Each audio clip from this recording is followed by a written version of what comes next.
നരുട്ടോ, എന്താ ഇത്? നീ ആരാ? എവിടുന്ന് അങ്ങോട്ട് വന്ന?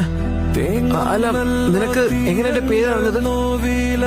അത് ശരി, നിനക്കിപ്പോഴും മനസ്സിലായിട്ടില്ല. എന്നാലും നീ ഒന്ന് ഊഹിച്ചു നോക്ക് ഞാൻ ആരാണെന്ന്. നരുട്ടോ, എന്താ നിനക്ക് പിടികിട്ടിയോ? മനസ്സിലായി, നീ നൈറ്റേഴ്സിന്റെ യഥാർത്ഥ രൂപമല്ലേ? ആ മിനാട്ടോ എന്നെ കുറിച്ചൊന്നും പറഞ്ഞിരുന്നില്ലേ? വല്ലാത്ത കഷ്ടം തന്നെ.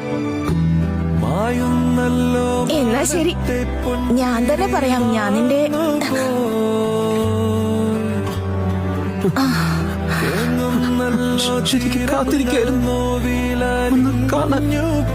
നീ ഇത്ര നേരം എന്താ പറഞ്ഞേ? അമ്മയെ നിനക്ക് ഇപ്പഴാ മനസ്സിലായതല്ലേ?